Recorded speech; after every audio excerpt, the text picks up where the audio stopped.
a little bit of background about me before I jump into who PSI is and then the relevance of it in the digital world. One thing that's unique, I have a very unique perspective on the topic today as we kind of go through our journey. One is I started at PSI in February of 2020, right when the pandemic was kicking off and getting kind of into a full breadth. So my role at PSI is I'm an SVP of technology, and what that means is I run product development for our credentialing space, and I'm also our corporate CIO.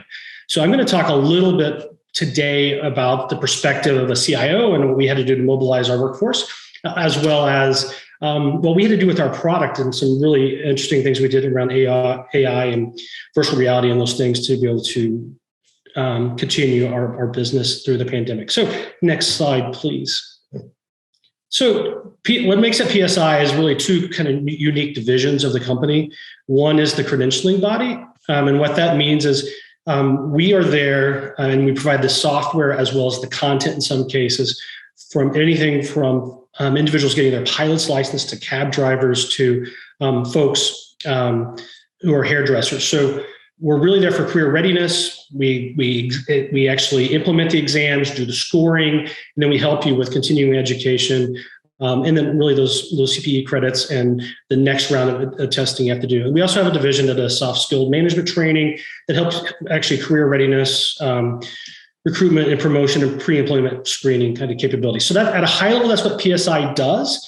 And then I'm going to kind of walk you through the relevance in the digital space, if you don't mind, before we jump in. So next slide.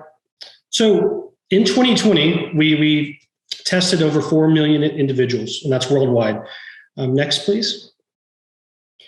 So 1 million of those were in owned and operated test centers, and then 600,000 of those were in either third parties or at location at clients. So next. 2.5 million of those were remote proctored, meaning we tested folks online. Very similar to what we're doing today on this Zoom meeting.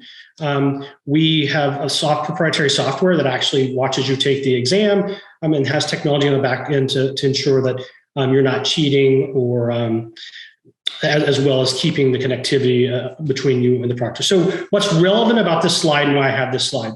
If this was 2019, we would have had about 3.8 million people tested at the test centers and about 200 folks tested in the online. So before I jump into kind of our lessons learned, what is remote proctoring? In our world, we display the content. We have the software that actually integrates in with various cloud partners to actually record your video, make sure that you are actually typing and at a proper cadence to ensure you're not cheating, those kind of things. So quickly, when we tackled the digital remote working space, we really had to mobilize our workforce first. And we did the typical things that everyone did.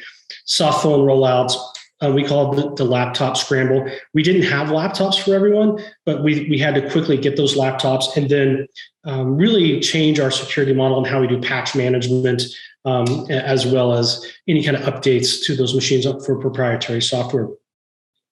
We also had to support any of our third-party networks that we were connected to. And then we really spent a lot of time integrating tighter to our cloud partners like Microsoft and AWS and those for all of our data residency, as well as our application support, because we weren't actually going into our data centers. But what makes PSI a bit unique, we not only had to do that for our workforce, but we had to shift our entire business model.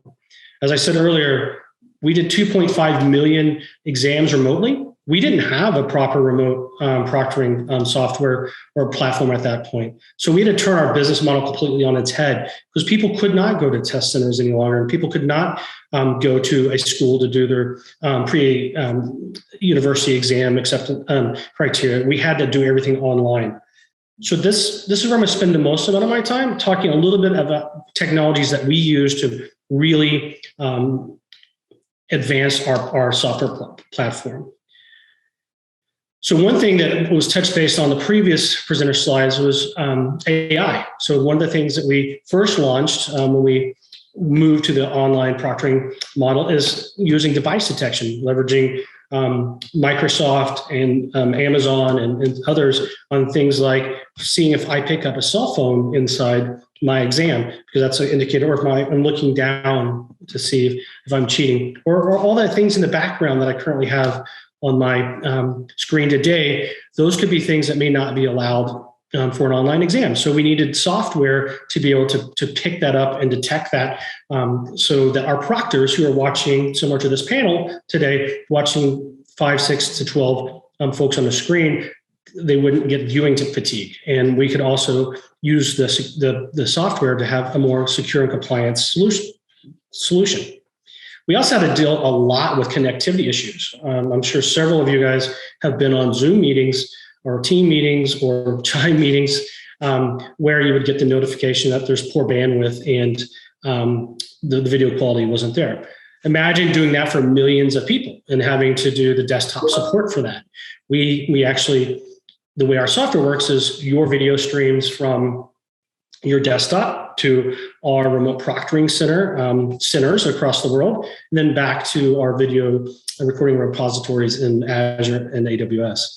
So we had to spend a lot of time in investing in tools on network stability and packet captures and those kind of things. We also had to refactor our entire infrastructure from a network perspective to be able to support that kind of volume. And what we quickly learned is that we can't do that all with labor in a manual process. So not only did we use front-end device detection type AI functionality, we embraced machine learning a lot from a log tracking perspective and analysis perspective, so we could get real-time visibility into what was happening at maybe Lee's desktop sitting in Kansas City when I'm taking an exam. And then we also found that our candidates and customers, they really liked the options, similar to the previous presenter's comment that in a hybrid work environment, our staff likes that. They work from their car, work from their office and from their home. Our candidates like the choices to be able to take exams wherever they want. And so lastly, just a couple of lessons learned that from our experience that'll hopefully help with the panel discussions and questions. We have gone to a cube hoteling model, and that's something that we continue to kind of revisit and try to understand how that's going to work. And some of the things that we've done with that is since employees and candidates aren't always in the same location, we've implemented contact tracing technology. So if there was an outbreak or someone's sick, we know who was there and who was in the office that day. We've also shut down some of our smaller satellite offices where it makes more sense for people just to work remote, because we found that our staff has been really productive in a hybrid environment. And then one thing that we're doing today is continue to revisit the technologies. This is why there's a great panel today, is to discuss what technologies can continue to enable and make us better. But we also are revisiting all of our key performance indicators, because how we kind of modeled projects in the software development world when everyone was together and we did our stand-ups and our sprint reviews and lessons learned is a lot different than what we do now. We leverage teams a lot to do collaboration there. And we found that we can be just as or more productive in a hybrid world. And then lastly, we've had to revisit all of our business continuity and disaster recovery processes and technologies, because we are remote, and a pandemic is one of those tabletops that we do now that we never did before. So that's kind of our experience and what we've had to do. And I look forward to hearing the discussion.